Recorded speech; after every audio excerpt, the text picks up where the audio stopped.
Welcome to the Money Tree Real Estate Investor Podcast, where we learn from real estate professionals across the industry. They will share about how they got into real estate, the big wins they have celebrated, the mistakes they have made along the way, and the advice they have for anyone following in their footsteps. Money really does grow on trees. Hey everybody, it's William Hollins here for another episode of the Money Tree Real Estate Investor Podcast. I've got a special guest. He's a good friend, AJ Smith, in the building. Hey guys, happy to be here.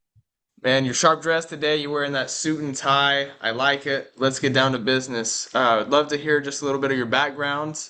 Where'd you grow up, man, and how old are you? Obviously, you know you're a young guy, but smart and already making things happen.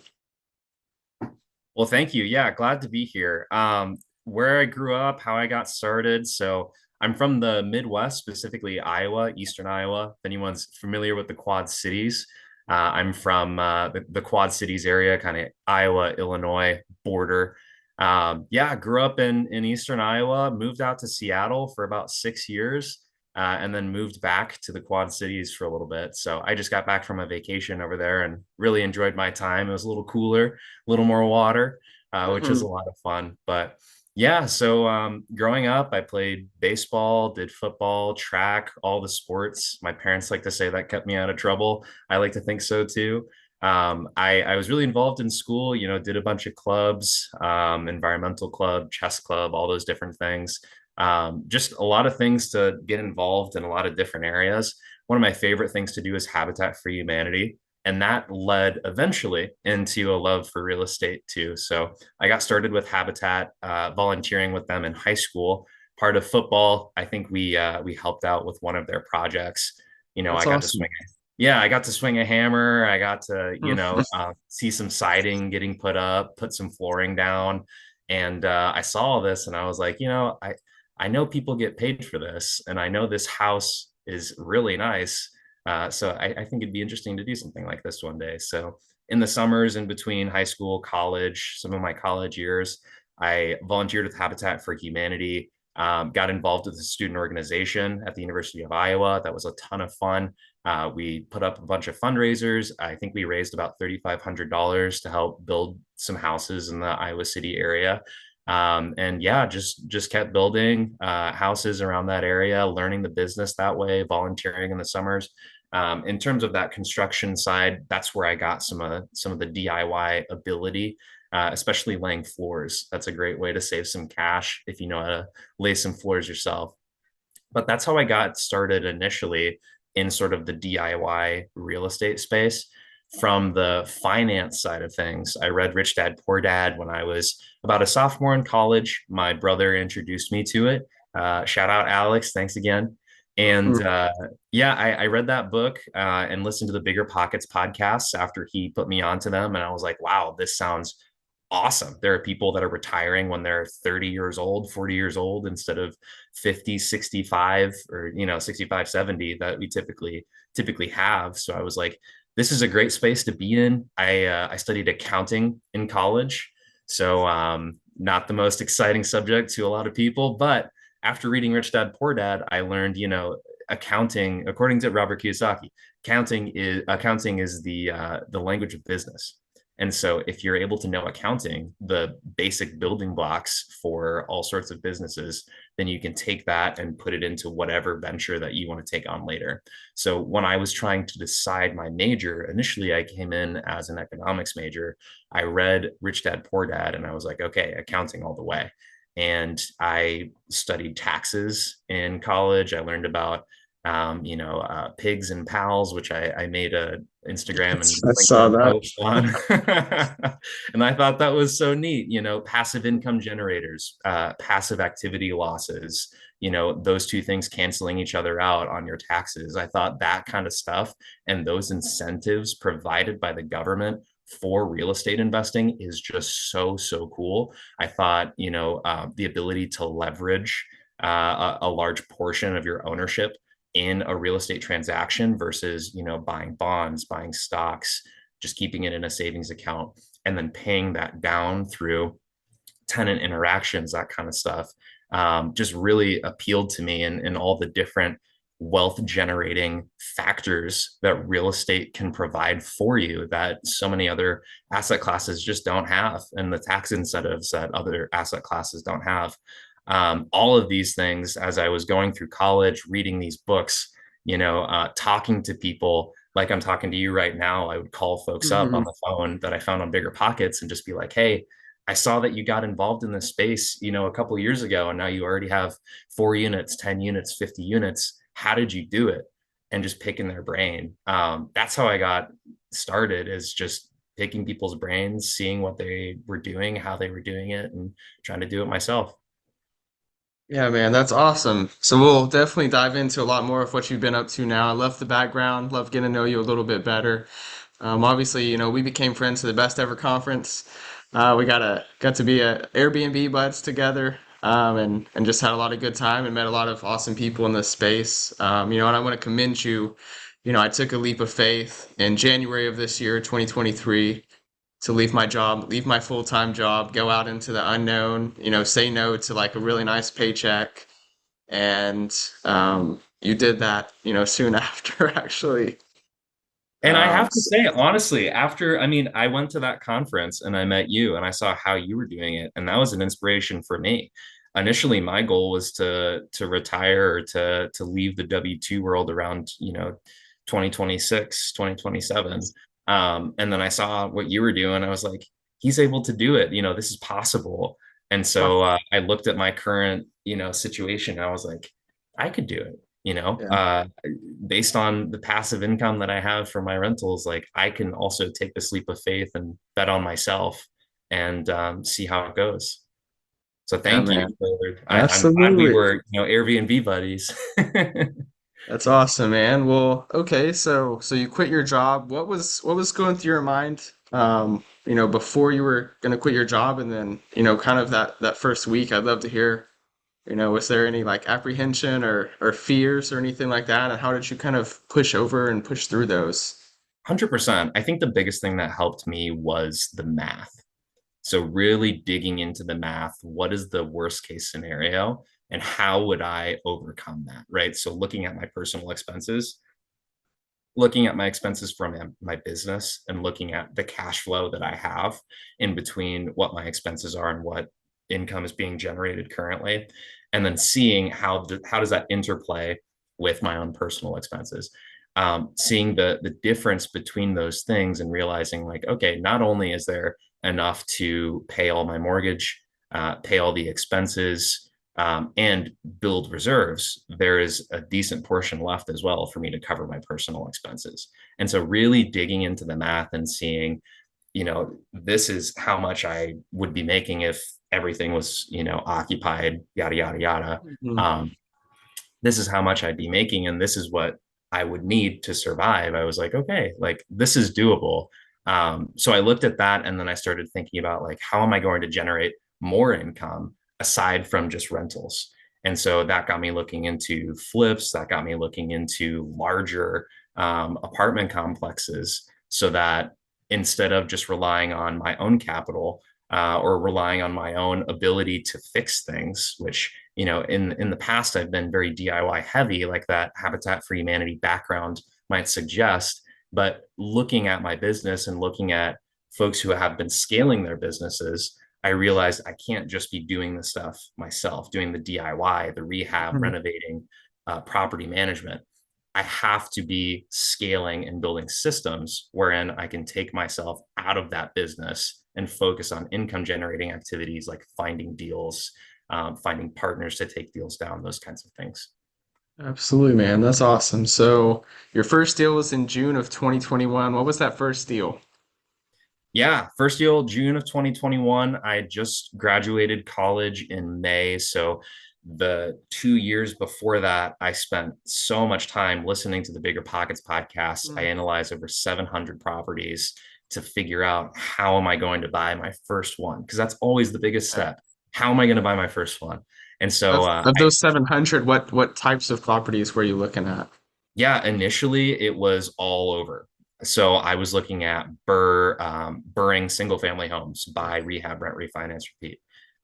Just single home rentals. I was looking at flips. I was looking at duplexes. I moved up to triplexes, I watched a video from Brandon Turner, and he was talking Mhm. about, okay, this is the stack. The stack is you buy one unit, the next year you buy two, then you buy 4, 8, 16, 32 again and again and again. And so I figured after watching that video and learning more about the house hacking strategy, which is what I eventually utilized to buy this 4 unit, I realized, the process of buying a 4 unit is just as, time intensive as the process of buying a single unit or a Mhm. duplex. It's the same thing. It's just you have more units and there's less risk because you have more tenants that are paying that mortgage for you. And so eventually I got to the point where I was just analyzing fourplexes and I was like, Okay. any fourplex that hits the market in this specific area, I'm going to know this is how much it should be generating. This is how much I should buy it for in order for it to cash flow. And so when this deal hit the market, I saw the purchase price. I quickly ran the numbers. It was probably half an hour between when it first hit my email and when I had it analyzed. And I was like, okay, this is the price I need to offer for this to make sense. Called up my realtor, got it under contract, bought that property like I mentioned in June, and then we executed a $25,000 renovation on that property to renovate the 4 units.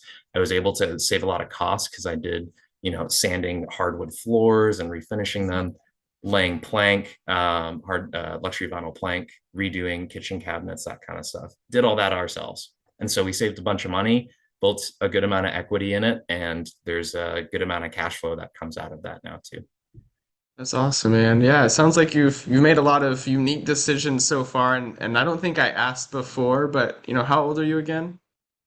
Yeah, so I'm 24, 24 years old this year. Just turned 24 in April. That's awesome, man. Okay, so that was the first deal. Now let's walk through in the last couple of years, what other properties have you acquired? What are the lessons that you've learned? What are some obstacles that came up? And take it away. Yeah, absolutely. So since then, I have purchased a 4 unit apartment complex. I purchased that in April 2022.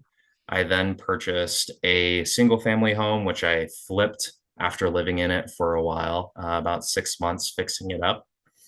After that, purchased a 4 unit apartment complex with two partners, one of which I met in college, and the other was one of his friends. We still own that 4 unit apartment complex, still executing a rolling renovation on that as we have inherited tenants and whatnot. Um, After that, purchased another 4 unit apartment complex that we just finished a refinance for, actually. So we purchased that with private money. So the private money lender lent the down payment. We completed a $30,000, $35,000 renovation to this property and then refinanced out to entirely pay that private money lender off and then hold this property. So we just finished that refinance that happened today.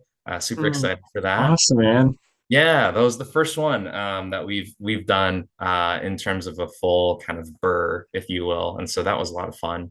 Bought a second, bought a duplex after those first four unit apartment complexes. Bought a duplex this past May with another partner, and then working on another flip right now that also I'm using a private money lender for as well. That's cool. So take us through the private money lending process. What kind of interest rates, what kind of terms, lending terms, how long does it take to pay them off? And how do you make those relationships work? Yeah, absolutely. So private money lending is a great business in terms of it's very negotiable. So unlike with banks, you just kind of have to take their terms or search for another bank.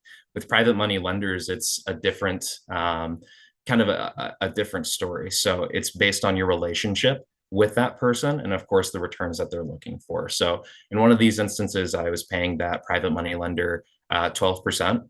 So 12% interest, which essentially comes out to 1% interest per month that I hold that cash.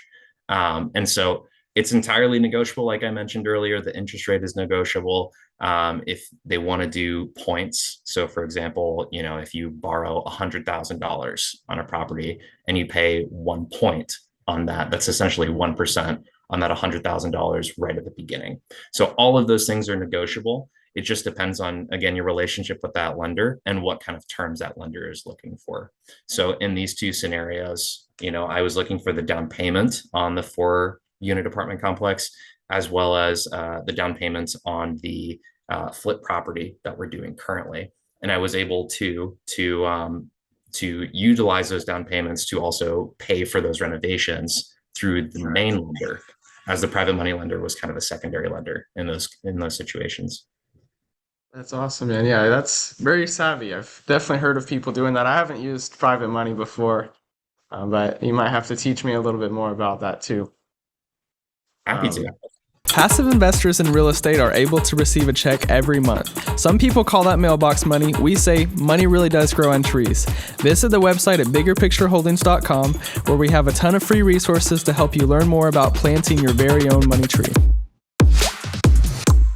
and so it's the middle of 2023. What does the rest of the year look like for you? Obviously, you want to get some more projects done, and then I'd love to hear a little bit more about like maybe the next 18 to 24 months. What are you looking to do long term, and where do you hope this takes you? Yeah, absolutely. So, in terms of goals for this year, I entered this year still going with the stack, right? So, talking about Brandon Turner's stack, starting with 4, going to 8, 16, 32. And so, my first year, 2021, I started with 4 units. Second year, I purchased 8, or my goal was 8. And then this year, my goal has been 16. So far this year, I have purchased 7 units. And now I'm shifting my goal from just focusing on 4 unit apartment complexes, maybe flips, single families, that kind of stuff, to really Yeah, focusing on much larger deals. So large apartment complexes in Eastern Iowa is my buy box, right. $4 million or higher. And so, yeah, I mean, in terms of like a buy box, that's a big change from where I have been. But like you mentioned, 18 to 24 months, there's a lot of opportunity that'll be coming down the line with interest rates changing, the environment changing with operators who maybe had a lot of bridge debt that is now coming due to the rising interest rates and refinance timelines that they now have to get out of deals. And so looking at that opportunity and seeing, what might be out there, I've since October joined the Value Tribe Mastermind with Terrence Doyle, who invests in a lot of large multifamily apartment complexes in Des Moines and Denver. Great teacher. He was teaching us about how to purchase and renovate large multifamily apartment complexes. And so that is where my educational efforts have been going in the past 6 months or so, is learning about these multifamily apartment complexes and how to take those large deals down. So in terms of long-term goals, 18 to 24 months, that's where I want to focus my attention. And that's where I'm focusing my efforts in terms of taking down new deals. Awesome, man. I really like that. I think a lot of people kind of started in the way that you've started. They were buying smaller deals and then they kind of want to move into some larger deals. So I as well bought a house in 2021. So I've been house hacking. I treat it as a 4 unit apartment complex. It's 4 bedrooms. So doing a similar thing. Obviously, the property value might not be quite as expensive as, what you were able to purchase. But why are you kind of wanting to transition to larger properties? What you're thinking? Because I see benefits to both sides, right? I've been a part of a 170 unit apartment acquisition, but I have, a very, very small sliver of the pie. And so with those smaller deals like my home, it's gone up in 18 months, the value, and it still needs some work to it, but the value's gone up like 100,000 or more, in 18 months. And like if I were to put another 50K in it, it'd probably be another 150 to $200,000 like increase in value. So I have 100% ownership of that. And when I sell, all those profits are going to be mine. So, I see benefits to really both avenues, but I would love to get your input on why you are wanting to kind of shift your mindset in the next, 18 to 24 months. 100%. And I agree. I think that there's definitely merit to both strategies. It's just what appeals the most to you and what fits your goals the best. I think for me at this point in time, the biggest appeal, the two biggest appeals for me would be scalability, and bringing on other people. So I've had some partnerships so far, where I've worked with other folks, been able to bring them in on deals, and they've also been able to invest in real estate. And that's been a great experience, not just teaching those folks about how to invest in real estate, and what that process looks like, but also getting them in on those deals, having them see like this is what real estate investing looks like. So that is one thing, that I think is really neat, is the ability to also generate returns for other folks in the business, not just for yourself, in terms of spreading the wealth in that way. The other thing is scalability. And so with much larger apartment complexes, as I mentioned earlier, Fannie Mae and Freddie Mac, which are the kind of federal agencies that govern mortgages, they offer 30-year fixed rate amortized mortgages. Whereas if you're looking at most commercial debt, you're looking at 20 years, maybe 25 years. And they also offer it at much lower interest rates than what typical commercial debt looks like. And so the ability to scale to that level where you're able to take advantage of that, not only will help cash flow substantially from regular commercial debt, but it also gives you the ability to, instead of self-managing something like a house hack, a single family, a fourplex, really invest in a full-time property manager that can take care of, or an asset manager even, that can take care of these apartment complexes for you. So it becomes much more of a passive endeavor than being in the trenches each day. So I would say scalability in terms of both the debt, but also the skill set and the expertise that you can bring on to assist your business. Both of those things scale because there's much more cash flow that's available to pay other folks, and again, bring other folks into the business so that they can create a career out of it, and create a really great experience for not just investors, but for the residents of these communities, where they can have really nice living spaces that have been upgraded because you have that ability to then scale much greater. I like that. So is it fair to say, I think this applies to both passive investors as well as general partners, people putting deals together. You'd rather have, let's say, 5% ownership in $100 million portfolio, where you can break that up, own more properties, than 100% and, $700,000 portfolio. Is that fair to say? Exactly. Exactly. Yeah. And I think as well, if you look at it from a de-risking standpoint, right? 5% over many properties that are located across, it could be different states, just different properties themselves.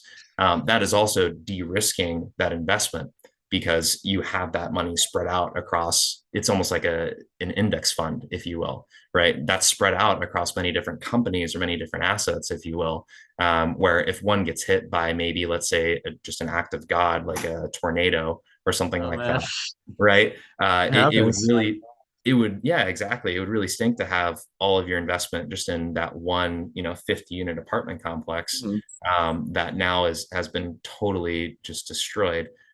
Whereas you could have that spread out across many different apartment Mhm. complexes and thereby de-risking it in that way. Yeah, wouldn't it be bad if you had like five apartment complexes in five states and they all got hit with tornadoes? Yeah, someone's out for you at that point. Yeah.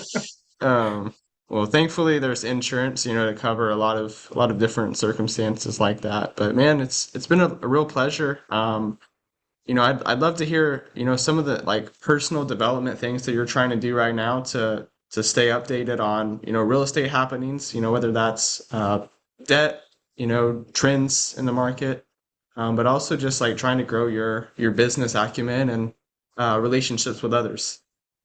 Yeah, so William Haas is one of the lenders that I'm working with currently, and he sends out this awesome letter that just talks about current market trends, talks about where's the multifamily space at this point in time in terms of both debt, but in terms of transactions as well. What are we seeing each quarter in terms of the number of transactions? So just a really, really great newsletter that comes out from him that updates me in terms of what does that look like across the country and across what they have seen. I'm also staying up to date on the BiggerPockets on the Market podcast, which gives a great overview, I think, of a lot of different topics across the country. These could be, national topics, or they could just be very locational, regional topics as well. I think that's a great way to stay up to date on a few things. And then just talking to a lot of investors, as many as I can, getting their thoughts on the market, their thoughts on just different investing strategies.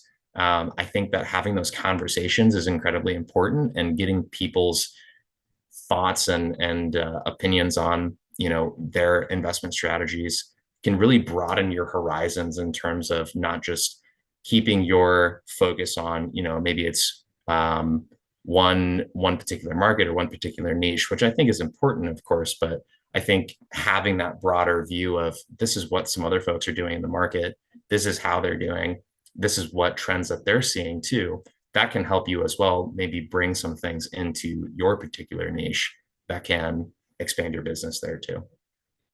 That's awesome, man. Well, how can people get in touch with you if they want to connect and get to know you better? Yeah, so I'm on Instagram and LinkedIn. So Instagram, I'm at Young Refi. So it's YOUNG_REFI.